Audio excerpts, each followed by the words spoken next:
Yo, what up? My name's Don, and today we're going to be checking out another song by Linkin Park.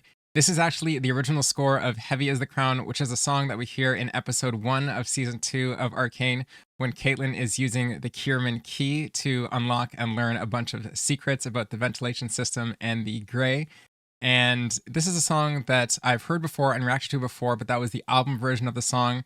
So this is the original score, which is a much more orchestral version of the song. And I wanted to go back and listen to it because the songs in this show are always so good. Just yesterday, I released a reaction to The Beast by Misha Mansour, which is a song that we actually hear in episode 4. And our reaction is not out for that yet, but the song was just so good. And I was so excited. I had to release it. So keep an eye out for that reaction. And without further ado, let's hop right in and check out the orchestral / original score of Heavy as the Crown by Mike Shinoda, featuring Linkin Park's new singer Emily Armstrong.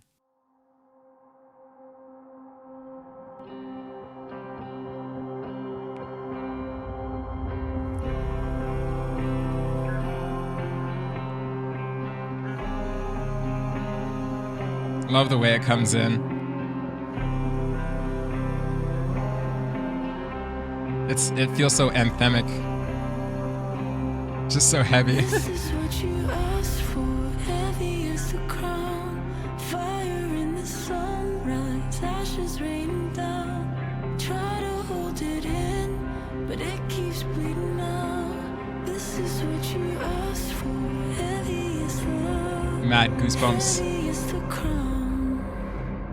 Yeah, the chills just wash over my body. Oh, yes. End of the world type stuff.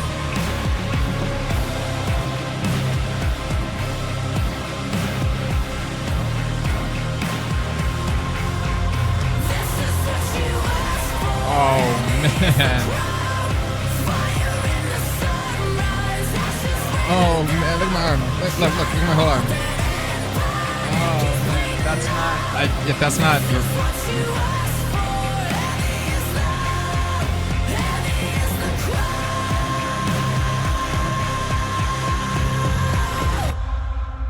Oh my god, dude, if your whole body isn't in like stasis when you listen to that. Now here's the problem with this. It's only a minute and 41 seconds long, bro. What are you doing?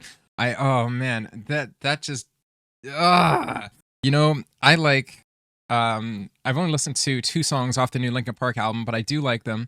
That is The Emptiness Machine and Two-Faced. I think they're really good, but the one problem, the really big one problem that I have with them, my one super duper fierce, strong gripe with them is that they're too short. They're both, I think, one's like 3 minutes and 7 seconds, and one 3 minutes and like 12 seconds long. The feeling that I get from them, even though I feel like they really nail that original Linkin Park feel, and I will get to the song in a second. And the reason I'm referencing them is because, you know, Mike Shinoda is still the writer-composer on this one, and I just want to highlight there is a second composer on this one, Alexander Seaver. So, you know, he helped compose. I'm not sure if he's from the Riot team, the Riot music team, or something like that, but he also helped compose on this song. And, you know, so it still comes from, there's still obviously a large input from Mike Shinoda, the mastermind of LP, basically, right? One of the masterminds of LP, I should say. They just have such a generic excitement curve, which is just simply, you know, build up and then it kind of comes down like that. I wish there was just more nuance. You know, I wish the songs had more room to breathe. And that's kind of my same thing here with Heavy as the Crown, the original score from the show. It does a fantastic job of when they're playing it at the end of episode 1. Like I said in the beginning, when Caitlin is using the Kierman key to open up the kind of makeup looking machine that turns into like a screen that plays her, you know, all sorts of perhaps hidden information to everybody else about how the ventilation system works and how the Grey is used, and et cetera, et cetera. And then, you know, at the same time, you have Mel, Murdarda, and Sallow, and the other council member who I don't think we have a name for, just kind of having a discussion about how frail, like just a moment of frailty, right? Like how did this happen? And all of this is building up to the main line in the song "Heavy as the Crown," where uh, it's basically focusing on Caitlyn's loss of her mother, her building resentment and anger about the whole situation, and how she's being thrust into this position, not even of her own volition. She just wants kind of the vengeance side of it, instead of the whole trifecta, which there's the vengeance, the power, and the command, right? She just wants the vengeance part of it against Jinx, but then she gets thrust into the power and command position by Ambessa. Basically, Ambessa's pulling the strings here, behind the scenes. And, we basically knew that by episode 3. But this song itself, getting back to the song now, the whole theme of the song in that moment is that the position that Kate is going to be thrust into is very heavy. And I think that the main lyric of this song, Heavy is the Crown, does a just phenomenal job at exemplifying that, at encompassing that is maybe the better word. I just wish it was longer. I wish that even though the show version, the one they use in the show, was edited down to fit the narrative and to fit the scenes that we're watching, I do wish that the song that we got on YouTube, the version that we got on YouTube, was a little bit longer. So 1 minute and 41 seconds, that is short. Unfortunately, I think that this, just as I think the Linkin Park version on the album is a bit more hype. I think that this version, and anytime it comes to, like, I'm a big fan of, I listen to a lot of metal, and I'm a big fan of when metal and like orchestra can kind of converge in a way that, it's going to be different for everybody, but when they do it right, in my opinion, it really, really, really bangs.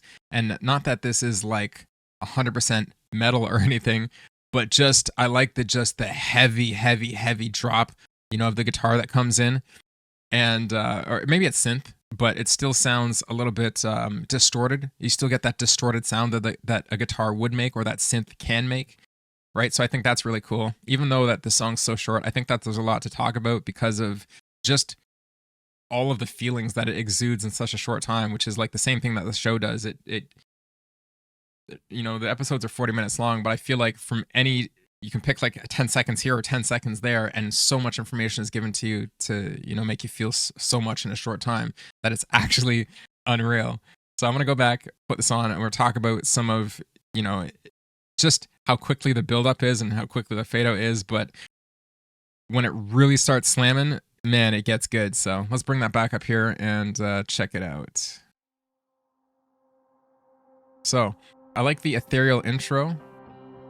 I like how the whole song comes in very soft. Even Mike's voice here comes in very soft. Like you're just trying to feel out the space. You know what I mean? Like it's just like it's almost like a smell that wafts into a room.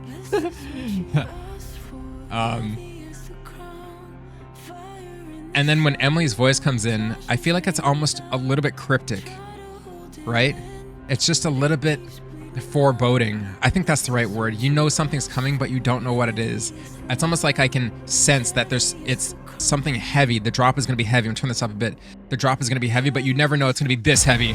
Oh, man. And this makes me feel like, Neo versus Mr. Smith, like, when the Sentinels come down and fight Zion, it just makes me feel like, end of the world battle, like Diablo versus like Tyrael. You know what I'm saying? Like, I really like how Emily's, and I pointed this out before, I'm turning it down a bit here because I'm yelling. Emily's voice, I like the way that when she puts the grit on her voice, when she pushes her voice into a little bit of that scream, the way that her voice, her rasp, like the way that her voice breaks up, I really like it, right? And I'm really picky on vocalists, so for me, I just really like the power and the chaotic energy that I feel comes from when I hear her scream. I just really, really, really need an extended version of this, right? I really need an extended version of this song. We need it. It's so good. It's so good. I would totally um be all for hearing like more orchestral versions of all the songs. I mean, some of them really give me that vibe already, but I don't know, man. This one's a special one, and I just really feel like it should be longer. So that's all I really got to say about this one.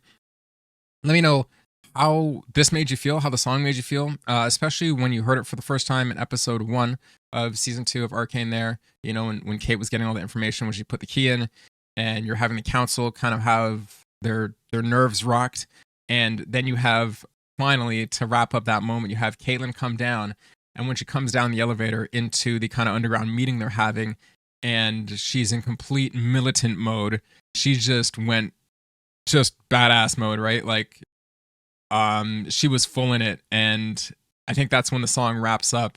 And the last, you know, line you hear again is "Heavy as the crown," and that's when you get the confirmation. You're like, okay, it's on, like it's go time. So let me know what you guys thought and how you felt from that whole scene and that whole sequence. And as always, please like, share, and subscribe, and I'll see you in the next one.